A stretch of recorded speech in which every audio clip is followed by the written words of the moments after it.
बिस्मिल्लाहिर्रहमानिर्रहीम। मेरा नाम Raja Nadeem Khaliq principal government higher secondary school Sagri से है। मैं तकरीबन 22 साल से इस शोबे से मुंसलिक हूँ और हमारे यहाँ जो एजुकेशन का सिस्टम है उसमें आजकल सबको पता है कि जो सबसे बड़ा मसला है वो है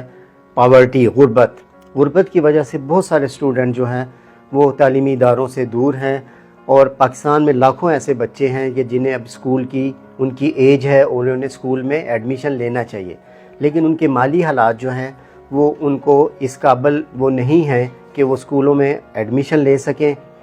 और इसी तरह से बच्चों का जो स्कूलों से भागने का रुझान, या दूसरे लफ्ज़ों में आप ये कह रहे हैं कि स्कूल छोड़ने का जो रुझान है गुर्बत की वजह से, वो भी बहुत ज़्यादा है, क्योंकि उनको माली सपोर्ट की ज़रूरत है और वो माली सपोर्ट जो आजकल के हालात हैं वो उनके पास है नहीं। लेकिन हमने ये देखा है कि जब से ये वज़ाइफ का सिस्टम बेनज़ीर इनकम सपोर्ट का शुरू हुआ है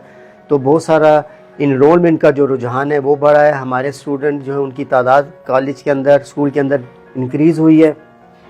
और इसी तरह से स्कूल छोड़ने का जो रुझान है उसमें काफ़ी कमी आई है। ये वाहिद ऐसा प्रोग्राम है कि जिसकी वजह से जितने भी बच्चे जो स्कूल से अभी बाहर हैं और जिनकी उम्र है कि वो स्कूल में उन्हें एडमिशन लेना चाहिए, तो इसकी माली मुआवनत की वजह से वो बच्चे जो हैं वो स्कूल के सिस्टम में आएंगे और अपनी ज़िंदगी में एक अच्छा इंसान साबित होंगे।